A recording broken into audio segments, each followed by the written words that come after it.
It's great to be back here. Believe it or not, I have been to Columbus, Indiana before in my life.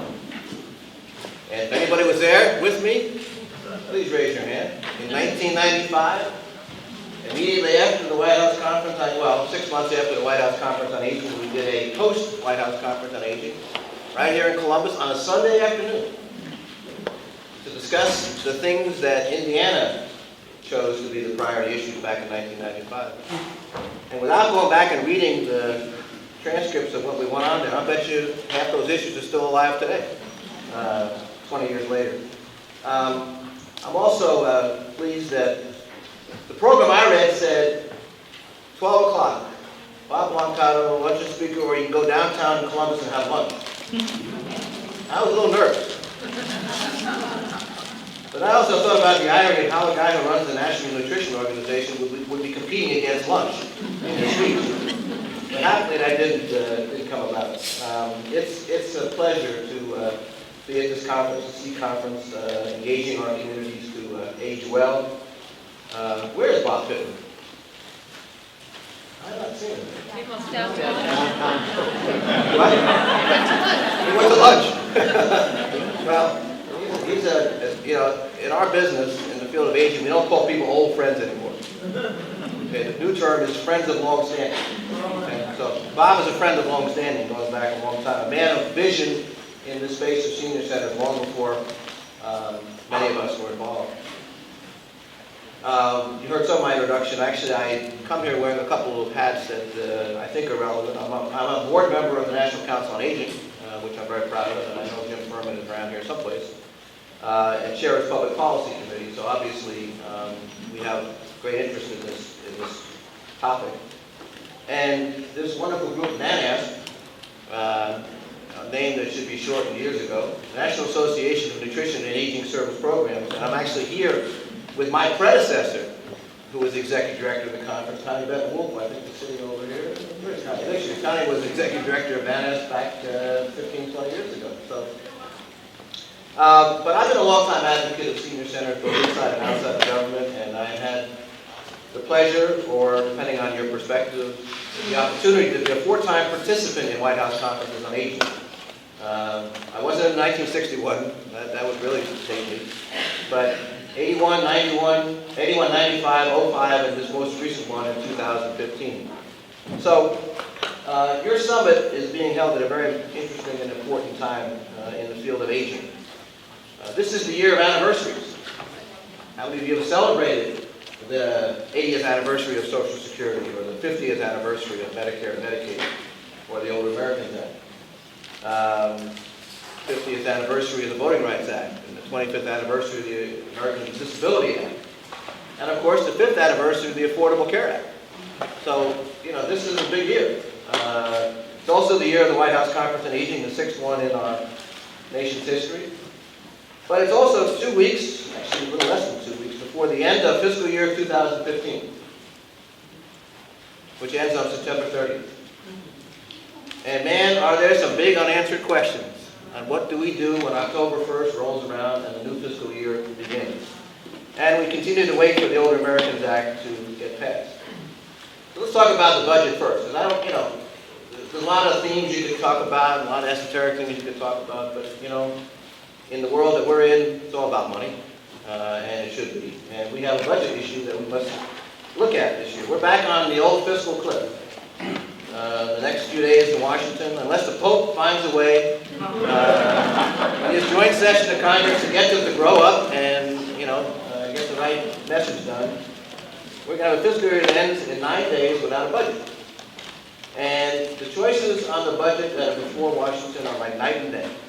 Beginning with, do we return back to the horrible policy of sequestration, which, for those of you who have not seen that word, that is when you make across-the-board cuts to hundreds of programs affecting people of all ages. It was done in 2013. Some of you will probably experience those cuts and remember how difficult it was, the 5% across-the-board cut process. The other choice is, do we invest? Do we stop sequestration, and do we invest in those programs that should get increases because they have performed well?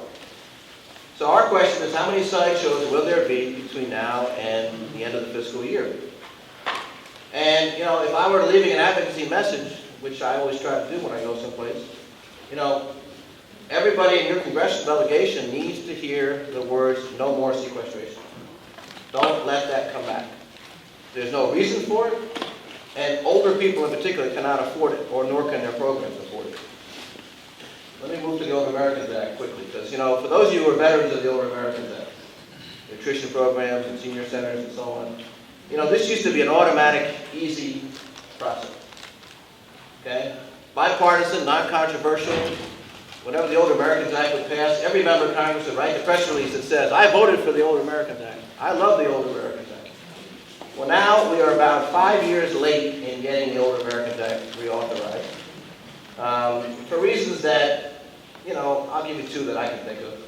One, the normal dysfunctionality of Washington, which, you know, and by the way, normal dysfunction is now becoming a linked word together when it comes to Washington. But the second one, which I think is more interesting from an advocacy standpoint, I'm not sure what it is in the Indiana delegation, but there are so many new members of Congress in Washington these days, which is not a bad thing, except they don't come in with any history about programs. So the Older Americans Act that's been around for 50 years, they may not have the history that they need to understand what it means locally for them to support an Older Americans Act.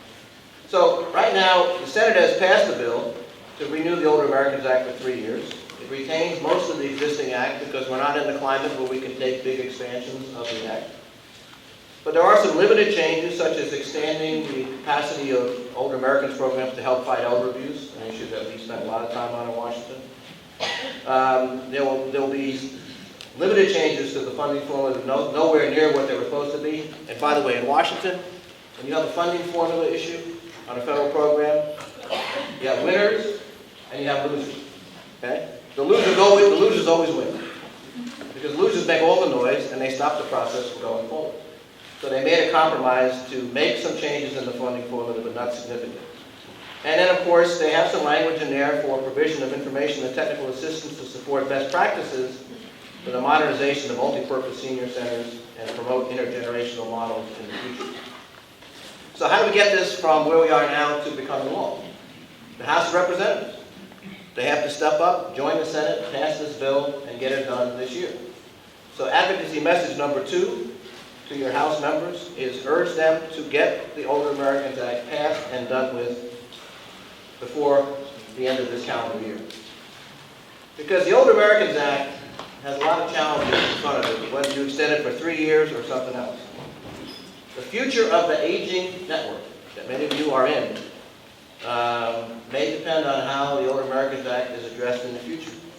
Because it comes as no surprise to anybody here that the landscape at the local level in aging services is changing. Managed care is making its way into many communities. And for the Older Americans Act to survive and do better, we need to put a greater value on the services it provides. Prove the savings that it provides, to demonstrate the evidence-based outcomes that it achieves. We need to be training the next generation of aging service providers. You know, in the world of aging service, you don't want to be like they are in Washington. Jane made reference, I used to work for the House Committee on Aging. Bless you. There was a guy named Claude Pepper who was the chairman of that committee. A lot of people may know that name, but you know what I remember the most about it? There has been no Claude Pepper since he left. Not a single person has stepped up to take that responsibility in that role. We can't have that happening in local aging service programs. So we need to be training our folks in the next generation, and we need to modernize everything. So I'm going to take one of the challenges about what we need to be focusing on in our session today.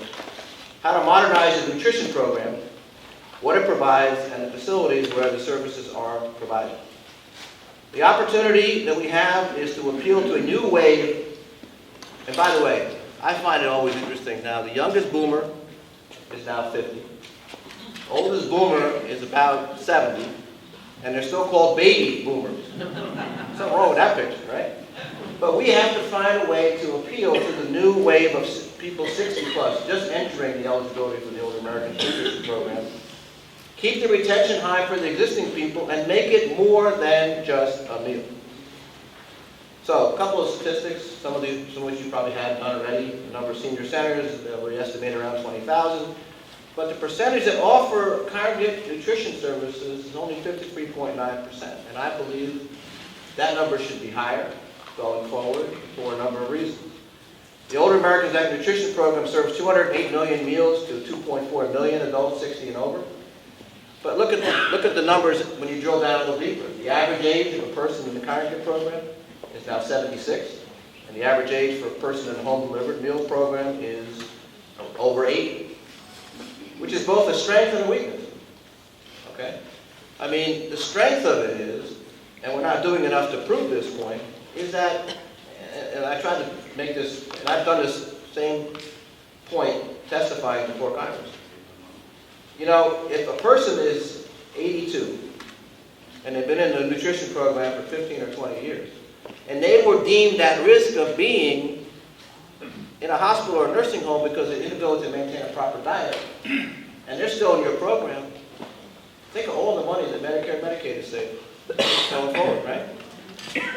So, this program was built on the participation of a generation of older adults who still love this program. Surveys show that 95% of them would recommend it to a friend, and I hope they recommend it to a younger friend, you know, so that we can bring the demographics down a little bit. 94% of them say they like the meals, and 3/4 of it says it improves their health. Okay? So it's doing its job. It's still attracting the people that wants to, but the proper data that we need, so desperately need, would show how much has been saved in Medicare and Medicaid, and why this program is a value to not only the older person, but to the taxpayer. And nutrition as a driving force, it was the driver that brought many people to the Older Americans Act and keep them there. But it's not the way it looks going forward when you start canvassing younger people who may want to go into the program. One research study said that among boomers surveyed in one state, only 3% went to their centers for nutrition. So there are some things that can be addressed. A number of these things are being addressed already, but the major ones, offering choices in menus to appeal to younger people coming in. Where your meals are served, when they're served, and how they're served. Maybe have to be different as you go forward in the future. Enhanced nutrition education that shows linkages to healthy aging, which boomers relate to a lot more than people give them credit for. You know, nutrition education has to be provided in the Older Americans Act programs, but the kind of education that's provided should have a closer linkage to health.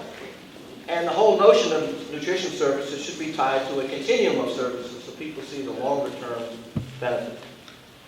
So, some ideas for the future. We canvassed some of our folks in NAS when they gave us some of our ideas. Restaurant partnerships. And some of you, if you're doing the same thing, you know, you'll nod your head, and I know we're on the right track. The chef on-site programs, where you have farm-to-table food prepared in locations. Salad bar entry. Culturally competent meals. I'll come back to that in a second. That is a huge piece of our future. Okay? A huge piece of our future. Intergenerational garden on site that allows the connection of the generations in a physical facility going forward. Local high school filming a senior giving a cooking demonstration. I know a woman up in Syracuse, New York, who runs a program, and she calls it Men Can Cook. That's her name of her program, Men Can Cook. She assembles a bunch of guys, most of them who are widowers, and gives them a cooking class every week. And then they're out getting awards in the city because they bring their foods into different restaurants and stuff. So there's things that people are doing that are great. The president, in his budget that he proposed back in the beginning part of the year, called for an additional $20 million in the Older Americans Act Nutrition Program to invest in evidence-based models to modernize both the home-delivered meals and the congregate meal program. The prospects of that money getting passed are pretty limited, but the fact that he put the idea out for comment, I think, is important. Speaking of my friend Connie Ben Wolf and Chris, her colleague over here, their program in Fort Wayne, Indiana, runs a whole bunch of different things. I can't keep up with all the things that she's doing in her programs. And chances are, as we do Q&As after this, you may even add a couple of comments to that. But this is a comprehensive approach to the changing nature of the aging service field, nutrition field, the relationship to managed care. And these programs are working.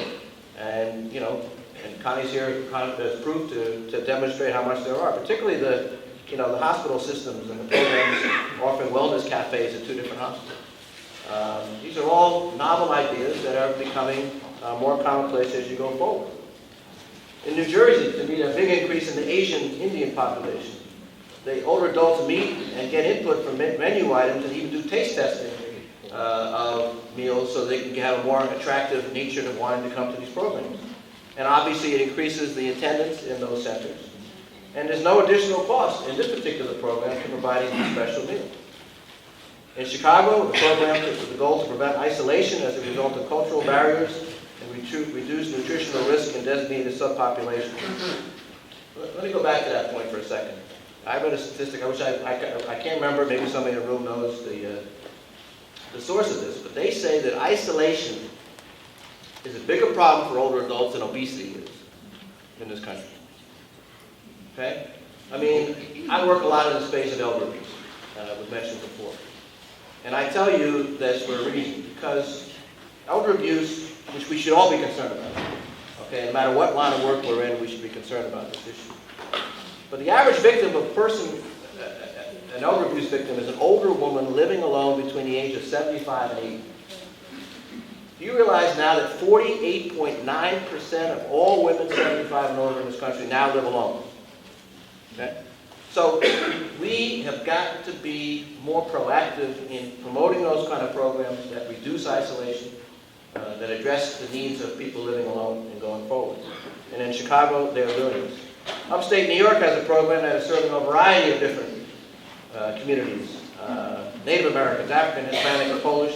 The Senior Nutrition Fitness Program, and a holistic approach, which a lot of programs do, blending nutrition and exercise to increase social capital, their wellness, their diet and socialization, and so on. Again, these are all through senior centers, of course. And in New Jersey, another program to promote cultural diversity through cultural readiness at senior centers features nutrition and nutrition education and health promotion in centers tailored to the people who are coming to those programs. In California, the Independent Elders Program, which is part of the senior center, takes calls from older adults who can no longer drive but need groceries, and they're matched with a volunteer who will shop for them. Okay. We have that in my neighborhood in Arlington, Virginia. It's called Peapod, but I don't know if it's the same thing. Then we have the People Coordinated Services Senior Multipurpose Senior Center in Los Angeles, public-private collaboration with a local food bank, supplements its hot meal program to host a weekly food giveaway, but focused on healthy foods. Okay? Again, these are all things that are the trend as we go forward into the future. One of my favorite programs, in addition to Connie's program, is the Gary Mary West Wellness Center, operating in San Diego, California, by serving seniors. First of all, we all know the public-private partnerships are also the future going forward. This particular program got a $4 million grant from a foundation to create the center, ergo the name Gary Mary West Wellness Center. The naming opportunities have now reached the point of senior centers as well as sports stadiums and so on. But they provide an array of services in this center that's remarkable. 750 meals a day, 365 days a year. A physical and mental health center, and they're going to open up a state-of-the-art dental clinic. Because, if you're not addressing the issue of oral health and older people from a health perspective, you're missing a very important factor. Because it contributes to many conditions, things like malnutrition and so on. So that center is another example. The LA County Be Well program to improve access to appropriate exercise and nutritional health education for low-income minority older Americans at moderate to high-risk nutrition risk due to multiple chronic conditions. Again, operating in senior centers. And then, the issue that, we need to spend more attention on is the whole issue of senior centers in rural areas. Because, older adults are disproportionately represented in rural areas versus non-rural areas. And the boomer migration patterns are going to increase the population of rural and small towns in the future. And, here we're dealing with some opposite issues from what we were talking about. How to deal with an aging population of the oldest old, not the younger old. Higher rates of chronic condition. The whole geographic question of serving areas of enormous size. And the transportation issues, socialization issues, delivery of home delivered meals. I can remember years ago, Connie, you might have been in this program too. I remember a company, Altria was its name. It used to be Philip Morris. Altria used to give out these grants every year to home delivered projects to either improve their transportation by getting a new van or improve their things like refrigerators and so on. And 95% of these grants were given out in rural areas. And the stories they would talk about how much they had to cover every day space-wise, and how, their van had 185,000 miles on it, and, things of that nature. We've got to focus more attention on this. And of course, focusing on health literacy in rural America is important, and the digital divide, which is not going away, and it continues to be a problem. So, offering my own thoughts on the keys to the present and the future. And I think these are both applicable to nutrition programs, operating in senior centers, and senior centers alone. Stay true to mission. Demonstrate and document value. Be innovative and adaptable. And I'm going to elaborate on all of these. Build on our strength and our partnerships. Being proactive on diversity and for family caregivers. Finding a role in the long-term services and support space. Be better and wider vision advocates, and be distinct in age-friendly communities and aging-in-place movements going forward. So let me take them one by one. The mission. Now, again, this is the mission primarily of the Older Americans Act, but it's applicable to a number of programs.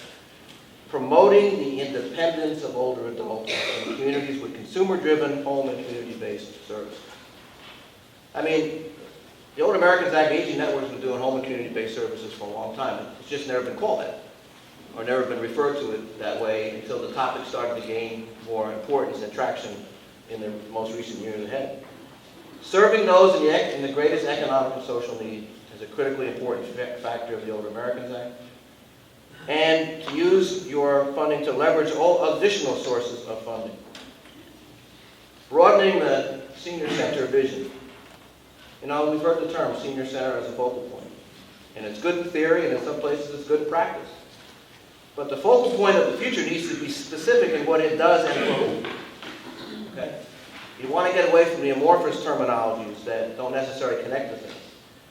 Should it be a navigator for the family caregivers through information and services? Should it be the genuine one-stop source of information? Which it is. Again, these are things that do occur in many parts of the country, many programs that you may operate. But I think it's got to be more systematized going forward. We need to use centers to build relationship between diverse communities and different generations. I mean, if we have families with 5 generations in one household, we know we're reaching a point where we're going to have senior centers with 2 different generations of people going forward. The center should be looking as a driver of local economic development. It should be viewed as a good investment for private sector involvement. And then we should be doing, as going on here, focusing on things like falls prevention as we approach the big falls prevention day tomorrow, and health promotion, the wellness concept that has always been part of the senior center. Demonstrate and document value. I've touched on this before. I'm going to harp on this thing because I'm very concerned about this. Because I know what goes on in many programs around this country. I know how you measure your outcomes, and you achieve outcomes. Okay? In nutrition programs and senior centers, it's more tangible, without trying to sound too cynical, because like elected officials can come see what they do. You can actually see the meal. You can come to a place, and home and community-based services have always been preferred by older adults, and will always be preferred by older adults. Making them satisfied is one thing, and everybody wants to achieve that, but if you can accomplish savings at the same time, then it's a double win. But we have to reach the point where we're collecting the right kind of data. I mean, for those of you in the service field, how many people in this room think that we don't collect enough data? We don't collect enough data, okay. How many people think we should collect better data going forward? All right, then we're on the same page. the data I am talking about would translate into real terms. You know, how much these programs have saved the Medicare and Medicaid programs. And I'm not saying take all the savings and put them back into these programs, but you could take a portion of it and do that. But unless we collect that data, we're never going to know the answers. Right now it's all anecdotal and it doesn't make a whole lot of sense. And we need to show the evidence-based nature of services. And why I think that's important. If the president in his budget saw the need to enhance and invest more in evidence-based nutrition programs to modernize the programs, if we were a little farther along in showing how evidence-based programs work, he might have a better chance of getting that 20 million passed this year. Be innovative and adaptable. This is only a partial list. I mean, these are things that come to my mind, but I'm sure there's others that could be added. Okay? We need innovation in program design, in service delivery, including where services are located. I'm an old New Yorker. Anybody here from New York City? Okay. Oh yeah, how are you? I know. New York City built senior centers years ago based on where the city council person in that area wanted it to be. Didn't mean that's where the seniors were going to go. But hey, there's that center, named for council person who, so and so, and then wondering where are all the people? Okay? You've got to put senior center programs where they are, where people are going to go to. Your staff selection is important going forward. Okay? As your population changes and your services change. Infrastructure needs. I'm sure this has been touched on here. I mean, you know, we do need to modernize and improve some of the facilities that older people go to. And if we're going to be attractive to younger seniors going forward, we've got to have state-of-the-art, places, community centers, and so on. Program that is active and integrated, connecting with health and connecting with wellness and things of that nature. Senior centers of the future should be social media hubs. I mean, that's the trend of the future, and we need to be looking at that more carefully. And, system navigation. We're dealing with different kinds of systems, the local health systems and state systems and so on. The center of today and tomorrow should be focusing on navigating people through the system. And then finally, for the younger senior, amenities. What they want. Okay? Give us as much as we can get, and we'll come to your place as much as you want. And all of this, when done right, can be the driver of non-public dollars by connecting yourselves to people in your community.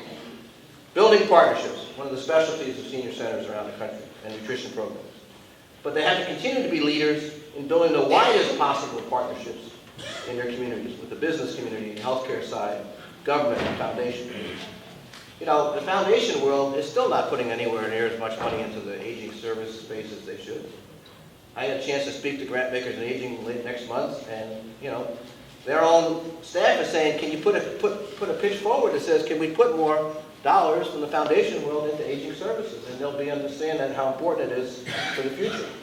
Because federal funding makes up less and less of the aging service dollar than it used to, and it's going to continue that way going forward. And partnerships can mean payoffs to both sides. Okay? It improves the quality of services, and it makes for a good investment on the part of the investor. And there are many models across the country as it is. Diversity as destiny. I mean, I don't care where you live, the face of the older person has changed. Okay? And it will continue to change. Okay? We have the raw demographics that we know about. 13% of people today are 65 and over. That'll double in size by 2030. But you got to drill down and see where the growth is. Okay? And clearly the growth of the minority-only population, the LGBT population, is clearly on the rise. And the recognition of cultural differences can begin with nutrition services. Socialization can have a whole new meaning in nutrition programs when you put together the issue of diversity into the equation. Bringing groups together, respecting the individual cultures. And as time goes forward, I do believe that expanding your diverse clientele will make good business sense for the program. Similarly, greater outreach and connection to family caregivers. I mean, You know how we have over 44 million families in this country that have some caregiving responsibility of one kind or another? 44 million families. But, family caregivers could use more help from senior centers, but they need better outreach to them, and they need it from the center to them as well. Nutrition is one important way to connect to them, but so is navigating them through different services and giving them the basic information that they need to go forward. I'll give you an example of this that occurred in my own state of Virginia, where one of the things that wasn't talked about is I serve as volunteer state president of ARP in my state of Virginia. And our biggest legislative achievement of the year was when I first was given the assignment to help get this bill passed. My reaction was, you're telling me this isn't part of policy as it is? It was called the CARE Act. I'm not sure if anybody in your states. We just passed it here in Indiana and it's implementing just in a couple months. Wonderful. Congratulations. But the thing about the CARE Act says basically that if you are a person who is designated as a caregiver after someone has a hospital stay, okay, you are confronted with a whole bunch of things that you don't know anything about in terms of the care process. Medicine, equipment, whatever it may be.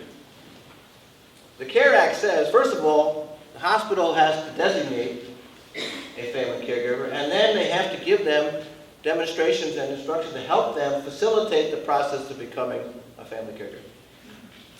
I mean, I was surprised that it took this long, but we have, and I'm glad that our colleagues in Indiana have done the same thing. Now the implementation part is going to be very important as well.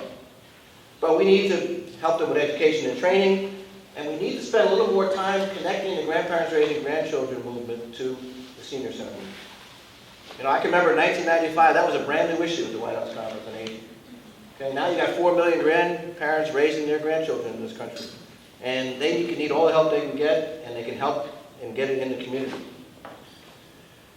Learn long-term services and supports beyond what you know. Grab your place and your space in this area. Okay? I mean, I start by saying it everywhere I go. Long-term care remains America's denial issue.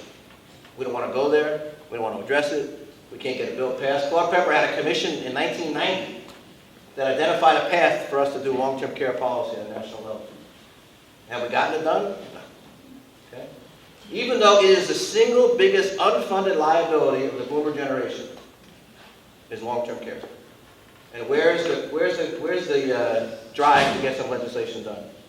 Well, it's not going to get done nationally for any time soon. So now you're talking about the activities going on at the state and local level with more support for home and community-based care under Medicaid. Aging networks have been in this space for a long time. Managed care is just arriving in a lot of communities. But 70% of Medicaid enrollees now are in managed care nationwide.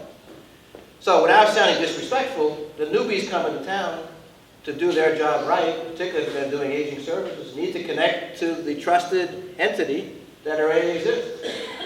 But in too many places in this country, communication does not exist. Okay? You could be next door to a hospital administrator, and you may have run a senior center for 20 years and you never talked to your own work. But that has to improve. That has to change, because we have a place and a space in this deal, and communication is going to be important. My advocacy thoughts. Okay? We do have to be a little less siloed in our approach for doing advocacy, especially at the national level. Yes, it's about core programs like the Older Americans Act. But it's also about federal funding for transportation and for housing and for elder justice and for health care.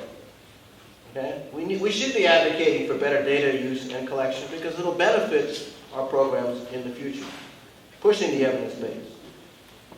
And I still contend, because I come out of this world, so I'm a little biased. I worked in the House of Representatives for 17 years. And I found constituent relations to be one of the most exciting parts of my job. When somebody would come to their member of Congress and say, can you help us get this grant, or can you help us learn how to get a meeting set up with so-and-so and make something happen? Or my favorite was when the kid, high school junior I think it was, called up one day and said, don't you have access to the Library of Congress in your office? And we said, yeah. He said, well, can you help me with my term paper? I said, you know what, you got an A for making the phone call. And the truth is we did help him. You only got a B though.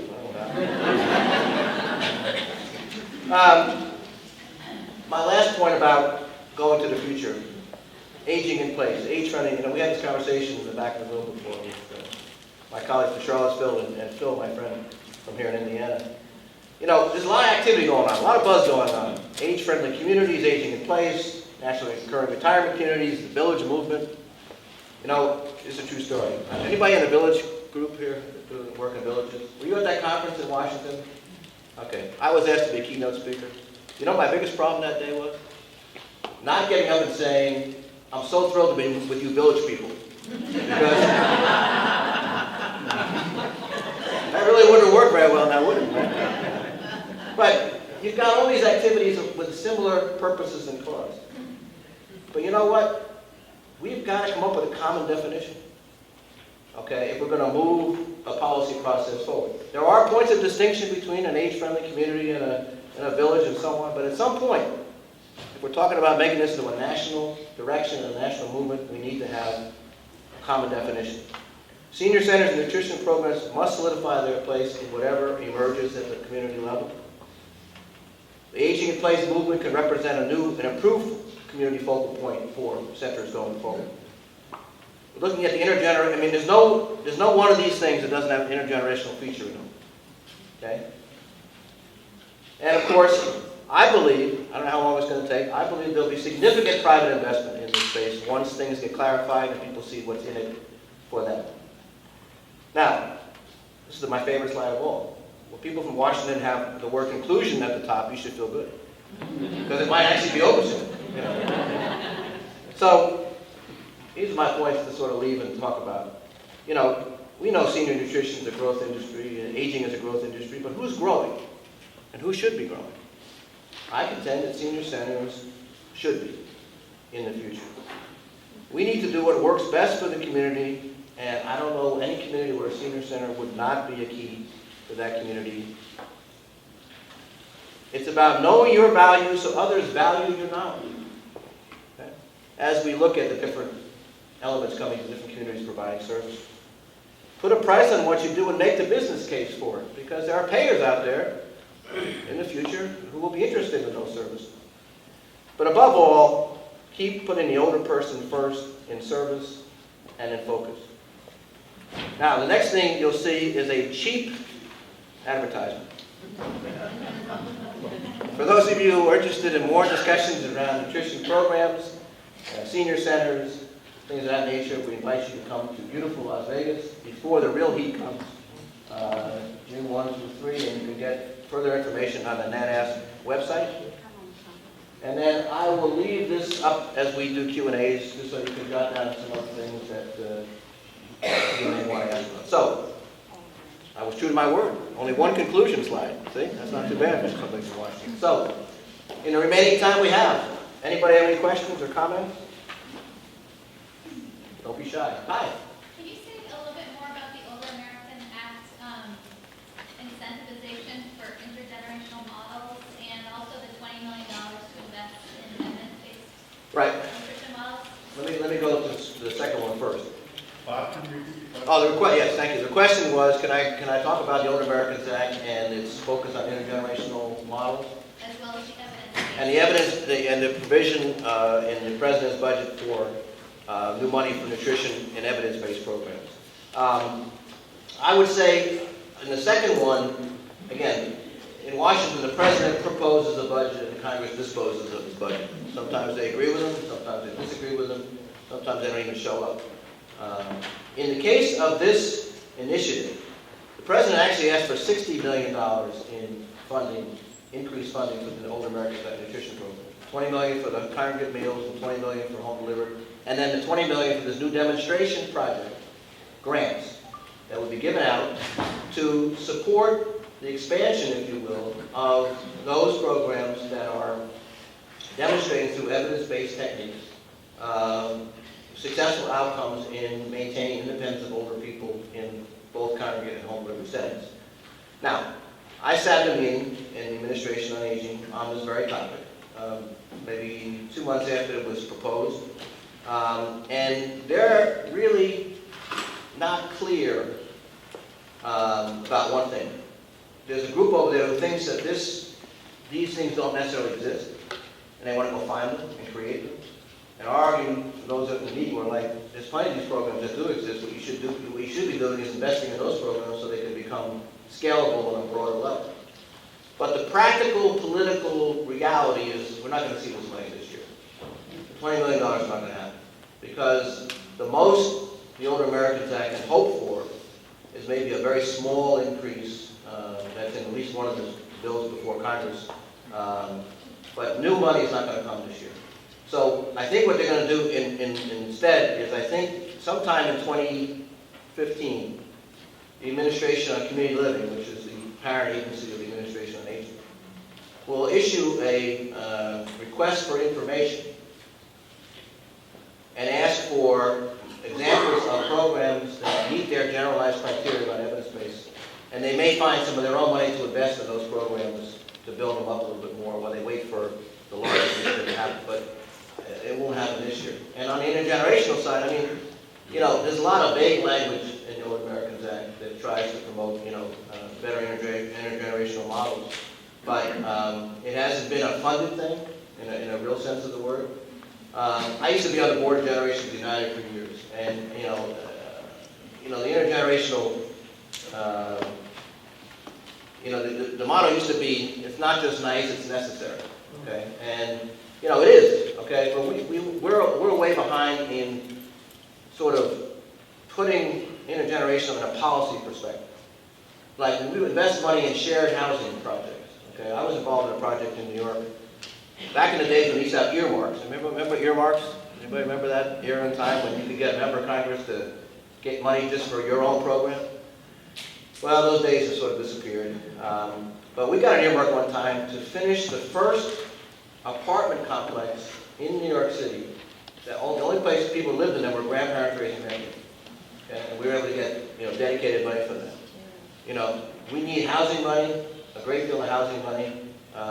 We need some health care money on the international side. The Older Americans Act will always speak kindly about the need to move toward intergenerational, but it's not going to be a big funding source for it.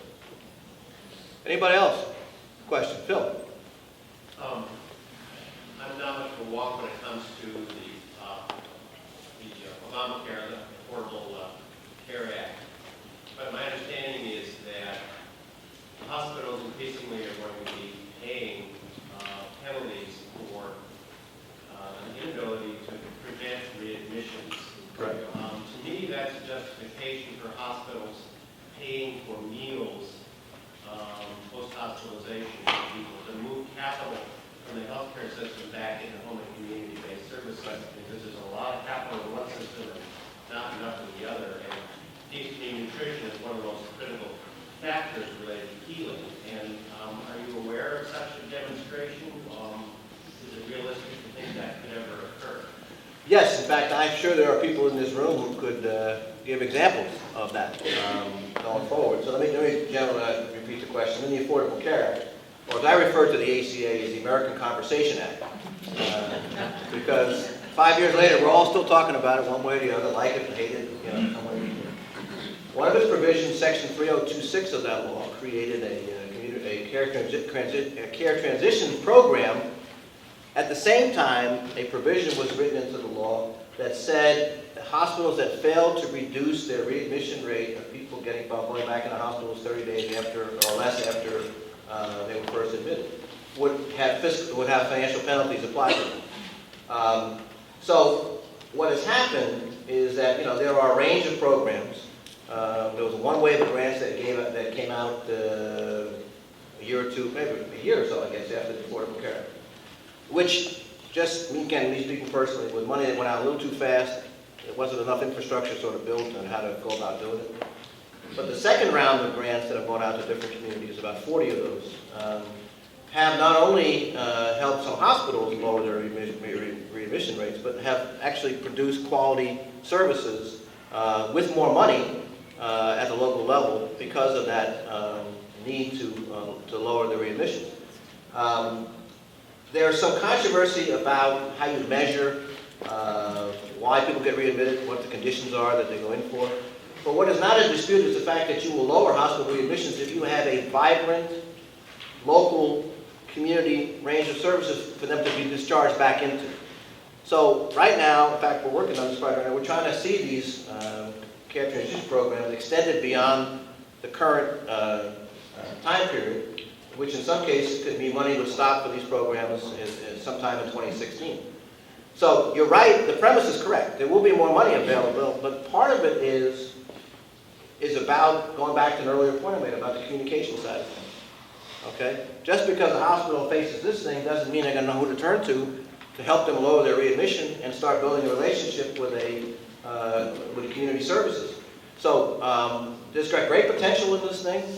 I mean, anytime you throw a stick at somebody, they respond. So there's great hope for this thing, but it needs more time to show its results going forward. Connie, you want to add anything to that? I know that you're in the middle of that. Yeah, we're in Northeast and Central Indiana. We're running one of the larger CCTP programs that's a demonstration under CMS. And two things. For the gentleman who asked a question about nutrition, we originally had nutrition services in our pilot program, and then had to take them out to meet a Coleman model for CMS. But one of the things that we have demonstrated through our own data is that about 1 in 10 of the folks that come into our care transitions program in the hospital have had reason to use long-term services and supports or have known how to access them. 9 out of 10 going out of our 30-day care transitions program are being given a sort of a warm handoff into our long-term services and supports program. So in other words, they really do need it. We're just, that it gives us a vehicle to catch them. For those who don't need it and they're fine from that point on to 30 days, that's wonderful. Nutrition also is getting played once again within that arena because at a recent conference that we attended with CMS, they were talking about advanced models of care transitions, and meals were incorporated into one of those models. So I think we're going to, if we can keep the care transitions movement moving forward in the country, I think we're going to see an integration of nutrition services as a vital component of that. Other questions or comments? Yes? When you were talking about aging in place, you suggested that you would see significant private investment coming up in that area. I'd like to hear more what your thoughts are on that. Well, I'm looking at it from a couple of models that I have, come upon in different parts of the country, and where they begin some of their age-friendly activities by, creating whether you call it a coalition or a partnership that involves the business community from the front end, and sometimes the initial, something as small as the initial grant to get a project started will come from the private sector. Sometimes it'll be about drawing up a 3 to 5 year plan that would call for a certain level of investment to come in from the private sector to accomplish some of the goals on this. I mean, I haven't done any quantification of how much private money is in that movement, but in the 3 or 4 places the business community has been involved from day one. And, my assumption is that they stay involved, they see something there in the future going forward. And I hope that we can reach how much the private sector is putting into this move, because it makes sense, because it's an economic development initiative waiting to happen, waiting to reach fruition. If you maintain, a population base in a community that doesn't ship it somewhere else, you're a stronger community, whether it's from a tax-based side or a service side or whatever it may be. So it's logical to assume that happening. The question is how long it's going to take for us to see it. But like aging services, it's going to be community by community, model by model, and then, we'll hopefully do an assessment of that later. I was hoping we would actually do more of that at this White House Conference on Aging this time around. That was a topic there were 4 topics that were discussed. Healthy aging was one, elder justice was another, retirement security was the third, and long-term services and supports was the fourth. Okay, but those are big umbrella topics, as you know. I think a separate focus on, because in a White House conference is supposed to look at aging policy for the next 10 years. I guarantee you, age-friendly communities, villages, whatever it may be, are going to be a huge part of the aging structure for the next 10 years. So we ought to be thinking about a national focus, a national policy, building the ultimate public-private partnership that could benefit local communities. So let's see what happens. Part of this is instinct. but I think it'll be borne out in a few years. I think I have time for one more before they give me the yank here. All right, going once, going twice, then let's all get going. Thanks very much.